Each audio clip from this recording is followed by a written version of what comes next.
Okay students, चलिए यहाँ पे हम थोड़ा इससे पहले हमने अल्टरनेटिव करंट के बारे में एक एक कंडीशन को समझा था, जाना था। अब हमें कोई कंफ्यूजन नहीं होगा अल्टरनेटिव करंट का डिफिनेशन को जानने में। ठीक है, अल्टरनेटिव करंट को पहचानने में कहीं कोई गलती अब नहीं करेंगे। ठीक है, अगर कुछ गलती करेंगे तो उस गलती को हटाने के लिए फिर से हम कुछ पढ़ लेते हैं। ठीक है, ये जो ग्राफ मैंने बताया था, ये ग्राफ हमने जो लिखा है, ये जो ग्राफ आप देख रहे हो, ये सब के सब, ठीक है, ये सब के सब मान लो कि पीरियोडिक है। क्या मान लेते हैं? पीरियोडिक है। इसे भी आप पीरियोडिक मान लो, इसे भी पीरियोडिक मान लो। ठीक है, तो सबको पहले आप ये मान लो कि ये सब पीरियोडिक है। पहले आप इन सब चीजों को पीरियोडिक मान लो।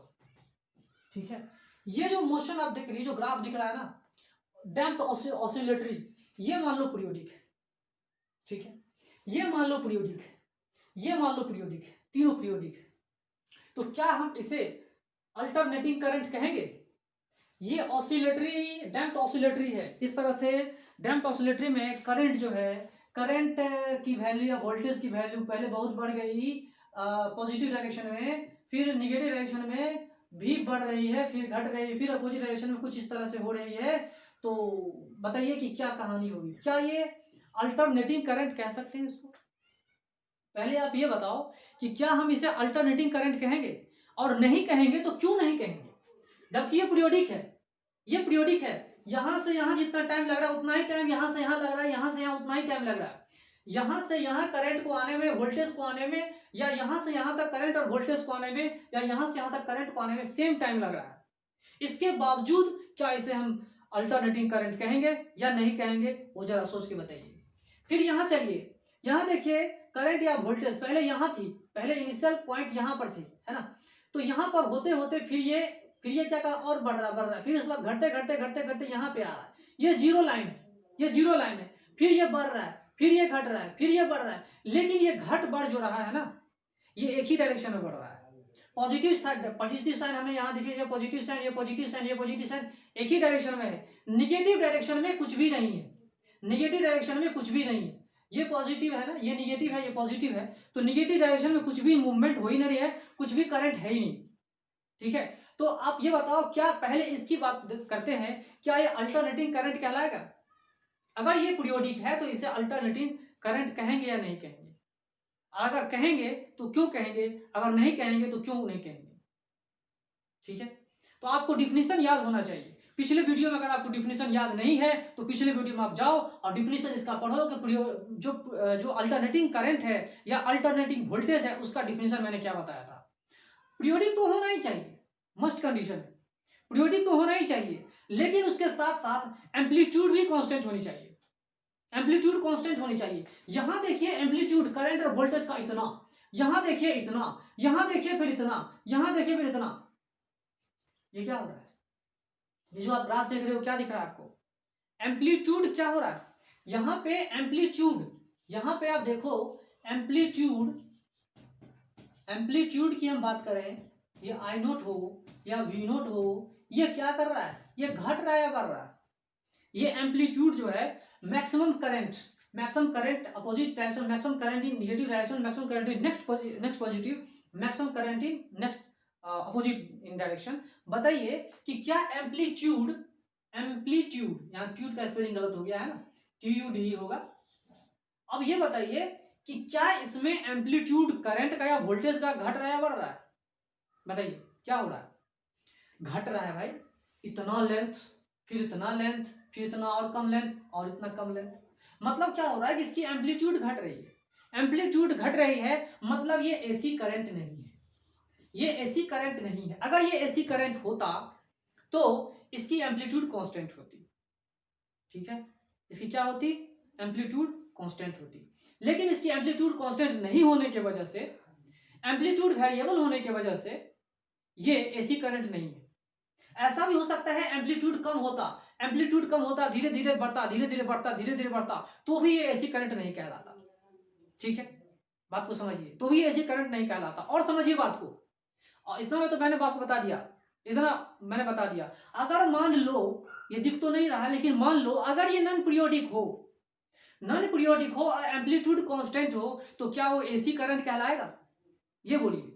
मान लीजिए मान लीजिए जो हमने ग्राफ ड्रॉ किया या दूसरा कुछ ग्राफ ड्रॉ कर दिया आपके सामने में, और वो जो ग्राफ हमने ड्रॉ किया आपके सामने में, उस ग्राफ में अगर वो करंट या वोल्टेज नॉन पीरियोडिक हो और एम्पलीट्यूड उसका कांस्टेंट हो, तो क्या वो अल्टरनेटिंग करंट या अल्टरनेटिंग वोल्टेज कहलाएगा? बिल्कुल नहीं कहलाएगा, क्योंकि अल्टरनेटिंग करंट का डिफिनेशन क्या होना चाहिए? पीरियोडिक होना ही चाहिए। ठीक है, एक और सिचुएशन मैं आपसे बहस करना चाह रहा हूं, एक और सिचुएशन मैं आपको बता रहा हूं। एक ऐसा सिचुएशन है जिसमें करंट और वोल्टेज नॉन पीरियोडिक भी है और जिसमें एम्पलीट्यूड भी सेम नहीं है, तो क्या वो अल्टरनेटिंग करंट कहलाएगा? उस सिचुएशन में भी आप उसको अल्टरनेटिव करंट नहीं कहेंगे, बात को याद रखिएगा। ओके, चलिए, इतना सारा चीज तो हमने बहस कर लिया। इसी को हम लोग बोलते हैं डैम्प्ड ऑसिलेटरी। डैम्प्ड ऑसिलेटरी से झूला झूलता है ना कोई, मैं इसी को इसको झुलाता हूं तो ये अपने आप रुक जाएगा, कुछ समय के बाद रुक जाएगा, एयर रेसिस्टेंस की वजह से रुक जाएगा। लेकिन अगर एयर रेसिस्टेंस ना हो, डिसिपेटिव फोर्सेस नहीं हो, तो ये इनफाइनाइट टाइम्स के लिए वो मूव करता रहेगा। और ये अगर मूव करवा दिया, अगर रुक गया, तो ये डैम्प्ड ऑसिलेटरी मोशन हो गया है। तो इस तरह से जो हमने बताया आपको, ये यही कहानी। कोई रबर का बॉल हो तो रबर का बॉल को छोड़ो, आप कोई आयरन का बॉल लो, नीचे फेंको, क्या होता है? रुक जाता है। ठीक है, ऑसिलेटरी नहीं हो रहा है, ऊपर नहीं जा रहा, फिर है ना, ऊपर नहीं जा रहा। ठीक है, तो बहुत सारी चीजें हैं। डैम्प्ड ऑसिलेटरी मतलब ये इसका ऑसिलेशन ही खत्म हो जा रहा है, इसका ऑसिलेशन ज्यादा टाइम के लिए है ही नहीं। क्यों भाई? तो एम्पलीट्यूड खत्म हो रहा है, धीरे धीरे इसकी एनर्जी खत्म हो रही है। एम्पलीट्यूड डायरेक्ट प्रोपोर्शनल टू क्या? एनर्जी। ठीक है, तो एम्पलीट्यूड जो है वो क्या हो रहा है? खत्म हो रहा है। आगे चलते हैं इसके ऊपर।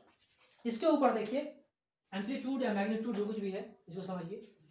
यहां देखिए, या इंटेंसिटी जो कुछ भी है, एम्पलीट्यूड से रिलेटेड क्या है? इंटेंसिटी है ना। इंटेंसिटी ज्यादा चीज हो गया तो एनर्जी में बढ़ोतरी हो रही है ना।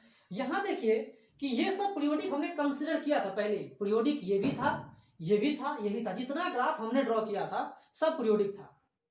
ठीक है, ग्राफ ही हमने ड्रॉ किया था इस तरह से, ये भी पीरियोडिक है। लेकिन क्या ये ऑसिलेटरी मोशन आपको दिख रहा है?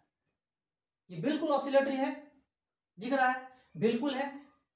देखिए, ऑसिलेटरी है, बिल्कुल ऑसिलेटरी है।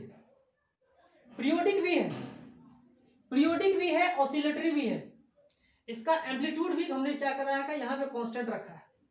इसका एम्पलीट्यूड भी क्या है? कांस्टेंट है। तो क्या ये अल्टरनेटिंग करंट या वोल्टेज कहलाएगा? इसमें मैंने इसको पीरियोडिक बना दिया, एम्पलीट्यूड भी कांस्टेंट रख दिया, ऑसिलेटरी भी है, तो क्या ये अल्टरनेटिव करंट या अल्टरनेटिव वोल्टेज कहलाएगा? क्या कहलाएगा ये? बोलिए, ये क्या है? क्या कहलाएगा ये? अगर ये ऑसिलेटरी है और ये पीरियोडिक है और इसकी एम्पलीट्यूड क्या हो रही है? कांस्टेंट है, तो क्या ये अल्टरनेटिंग करंट कहलाएगा? नहीं। इसके बावजूद हम इसको अल्टरनेटिंग करंट नहीं कह सकते। क्यों नहीं कह सकते? क्योंकि इसमें डायरेक्शन ही चेंज नहीं हो रहा है। यहां डायरेक्शन ही चेंज नहीं हो रहा है, करंट एक ही डायरेक्शन में बढ़ रहा है, फिर घटा, फिर जो है, फिर घटते घटते घटते बहुत कम आ गया, फिर बढ़ा, फिर घटा। एक ही डायरेक्शन में करंट क्या हो रही है? मूव कर रही है। इसे में हम अल्टरनेटिंग करंट नहीं कहेंगे। इसमें सिर्फ और सिर्फ डायरेक्शन चेंज हो जा रहा है। पीरियोडिक भी है, ऑसिलेटरी भी है, एम्पलीट्यूड भी कांस्टेंट है। इसके बावजूद इसमें क्या हो रहा है? इसके बावजूद इसकी डायरेक्शन चेंज नहीं हो रही है, और डायरेक्शन नहीं चेंज होने की वजह से इसको अल्टरनेटिंग करंट नहीं कहेंगे। तो ये भी अल्टरनेटिंग करंट नहीं है। ठीक है, अब इसे बताइए, ये अल्टरनेटिंग वोल्टेज और करंट है या नहीं? ये देखिए, पीरियोडिक भी है, ठीक है, पीरियोडिक भी है, और क्या है? ये पीरियोडिक भी है, एम्पलीट्यूड भी कांस्टेंट है, ऑसिलेटरी टाइप का भी दिख रहा है। तो क्या इसे हम एसी करंट कहेंगे? इज इट ए एसी और नॉट? क्या ये एसी करंट है या नहीं? बताइए, ये एसी करंट है या नहीं? बताइए, ये एसी करंट है या नहीं?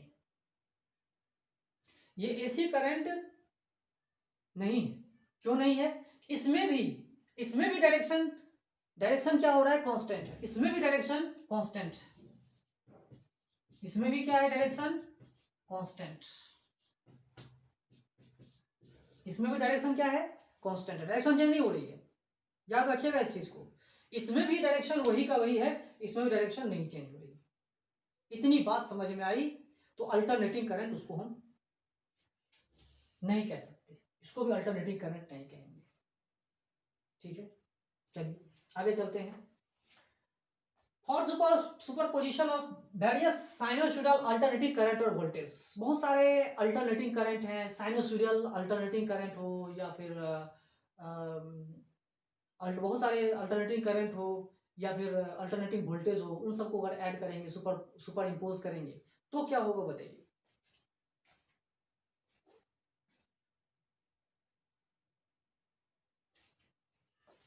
बहुत सारे साइनोसॉइडल अल्टरनेटिंग करंट और वोल्टेज को अगर हमने ऐड किया, सम किया, सुपर इम्पोज किया, तो हमारे पास जो ग्राफ आएगा अल्टरनेटिंग करंट का, वोल्टेज का, वो ग्राफ कुछ इस तरह से आएगा, स्क्वायर टाइप का आएगा, स्क्वायर टाइप का। एक डायरेक्शन में कुछ करंट देखिए, एक डायरेक्शन में कांस्टेंट करंट है, फिर डायरेक्शन इसकी चेंज हो जा रही है, अपोजिट डायरेक्शन में उतने ही टाइम के लिए करंट क्या है अपोजिट डायरेक्शन मूव करेगी, फिर क्या होगा अपोजिट डायरेक्शन में करंट उतना ही टाइम के लिए कांस्टेंट करंट दे रही है, लाइक दैट। इस तरह करंट जो है वो क्या कहलाता है, स्क्वायर टाइप करंट कहलाएगा। बहुत सारे साइनसॉइडल अल्टरनेटिंग करंट और वोल्टेज को अगर हम सम करते हैं, सुपर इम्पोज करते हैं, तो ये कहानी सुपर इम्पोज करते हैं तो इस तरह से कहानी बन रही है। देख लीजिए इस चीज को, स्क्वायर टाइप मैंने बताया आपको कि करंट या वोल्टेज कुछ समय के लिए कांस्टेंट, फिर दूसरे डायरेक्शन में चला जाएगा, फिर कांस्टेंट डायरेक्शन में, फिर अपोजिट डायरेक्शन में कांस्टेंट करंट मूव कर रहा है, यहां से यहां तक डीसी करंट, यहां से यहां फिर क्या, फिर DC opposite direction, DC opposite direction. ठीक, तो टाइम के साथ नहीं चेंज करा, डायरेक्शन सेम हो, तो इस तरह से हम इसको भी डीसी नहीं कहेंगे। ठीक है, साइनोसॉइडल है लेकिन इसको साइनोसॉइडल नहीं है, इसीलिए हम इसको एसी नहीं कहेंगे, लेकिन इस तरह से स्क्वायर टाइप का आ जाएगा। ठीक है, साइनोसॉइडल होना चाहिए, साइनोसॉइडल कॉस टाइप का ग्राफ हो, उसको हम लोग कहेंगे एसी करंट। यहां देखिए सुपर इम्पोज किया, ट्रेंगुलर टाइप का भी फाइंड किया जा सकता है। तो ट्रेंगुलर टाइप कुछ अपोजिट डायरेक्शन, देखिए करंट बढ़ रहा है या वोल्टेज बढ़ रही है, फिर घट रही है, घटते घटते अपोजिट डायरेक्शन में गया, फिर बढ़ रही है अपोजिट डायरेक्शन में, इस तरह से भी हम ट्रेंगल टाइप का भी फाइंड कर चुके हैं, आता है सुपर इम्पोज करने के बाद। ठीक है, सुपर इम्पोज करने के बाद करंट कुछ इस तरह से आती है, और जब आती है तो हमें समझ में बहुत सारा चीज आ जाती है। ठीक है, चलिए इतना सारा चीज मैंने आपको बता दिया, फिर आगे चलते हैं। Thanks for watching my video.